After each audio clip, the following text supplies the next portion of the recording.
beauties! Today I'm going to show you how to make Nigerian meat pie, one of the most popular snacks enjoyed in this part of the world.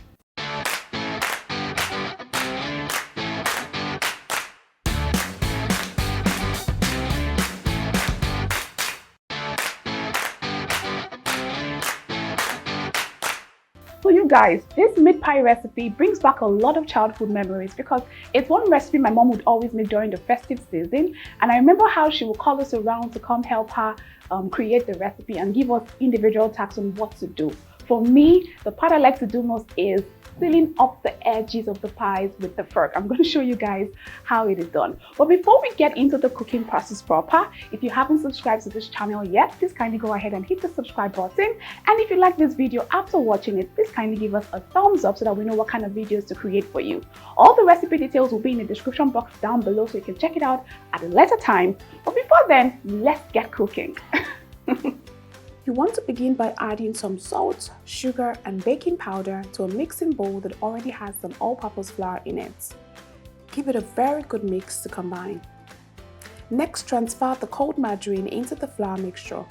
Now you want to cut up your margarine in bits to enable you crumble it faster into the flour without melting. I find that wearing gloves before mixing helps keep the margarine cold for a longer time as opposed to using your palms, which will make it warmer faster. You want your margarine to maintain a cool temperature throughout the mixing process. This is very important, guys. Mix the flour and margarine together until a crumbly-like texture is formed.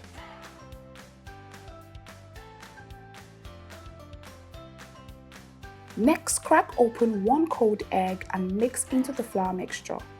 At this time, the mixture should start to come together.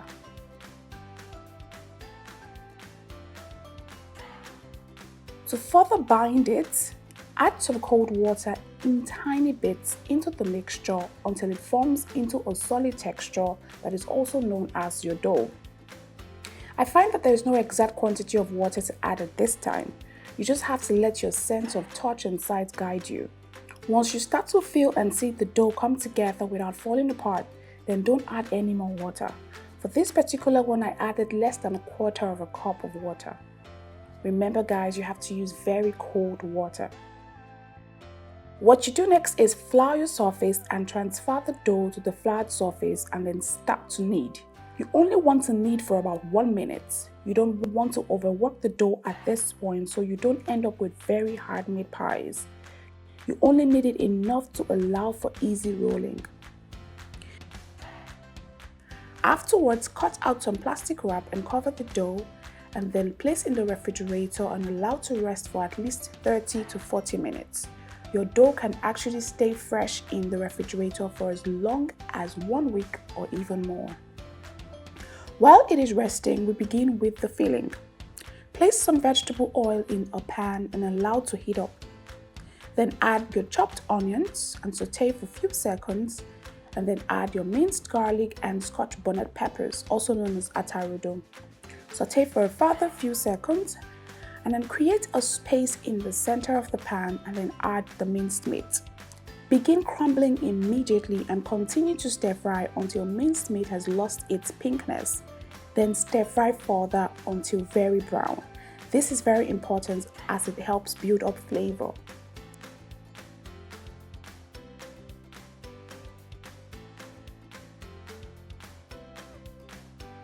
Next, add some water, curry powder, thyme, seasoning cubes, ground pepper and salt.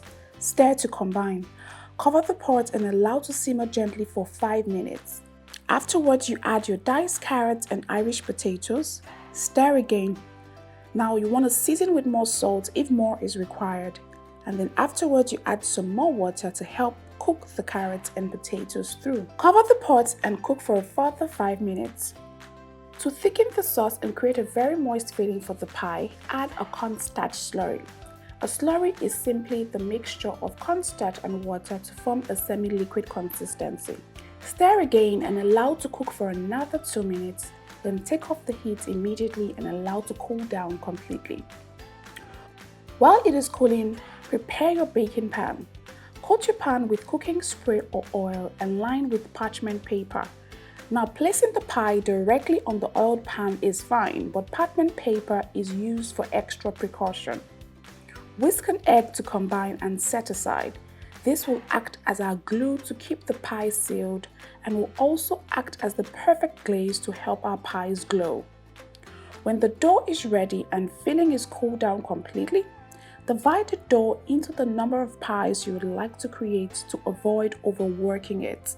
I divided mine into 8 equal parts and I'll most likely get about 12 pies from these. Next, take out one of the parts and set the rest aside.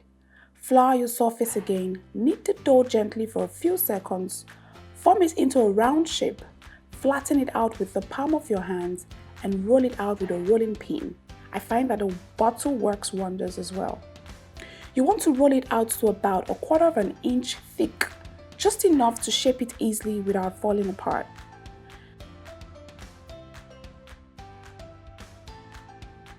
Next, take the cover of a round plate. Now the size will be dependent on how big or small you want your pie to be. Press firmly to create an indentation, then run a knife around the sides. Take out the cover and gently remove the excess by the sides and then set that aside. Take about 1½ tablespoon of the filling and lay it close to the center of the flat dough. Then cut the edges with the egg wash and gently lift up one side with your finger to cover the filling. You guys, please pardon my beautiful fingernails. I had a photo shoot and an event to attend, hence the long nails. Next, use a fork and seal the tip of the dough, ensuring the tip and bottom parts overlap each other. Lift it up and transfer to a baking pan and proceed with the rest. Now let's go over the process one more time. Roll out one part of the dough, cut out a fine round part with the cover of a plate, remove the excess and set aside. Place the filling close to the center, apply the egg wash and gently take one end of the dough to the other end to cover the filling. Seal it up with a fork and set aside.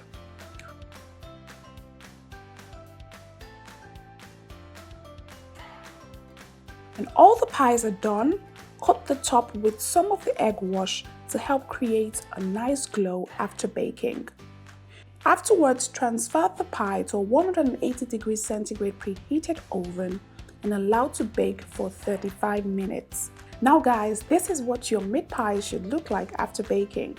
You want to have a shiny exterior, one that is very easy to open, and a very moist interior. You can place your excess filling in a Tupperware and store it in the freezer for up to 1 month. You guys, these meat pies are giving me so much life. The aroma is just so perfect, the texture perfect, the feeling very perfect and very moist, and that's exactly how you like it. I'm going to give this a taste in a bit. I divided my dough in half and I used up only half of it, and from the half I was able to make 8 meat pies. I saved up the rest in the freezer for later, and my filling as well, I just put the remaining one in a Tupperware. I usually like to make my filling in excess so that whenever I want to make another batch of meat pie, I'll just take it out of the freezer and warm it up and then just use it as a filling instead of making a filling from scratch. It saves me a whole lot of work, and that's why I made a whole lot today. All right, it's time to give this a taste. You guys, I like the colorful interior and I like the fact that it's very moist. You definitely want to ensure that your filling is moist. That way you get the best from your meat pie. You do not want a dry filling. No. And then your dough, that's the pie itself, has to be very buttery and soft, and it's supposed to break up very easily without any stress or without any crumble. Let me give this a taste. I already know what it's going to taste like. I mean, you guys.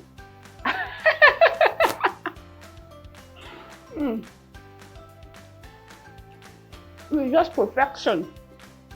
Perfection. Who wants half? So somebody wants, take. Yeah, there you go. I can see you eyeing me. Take. Yeah.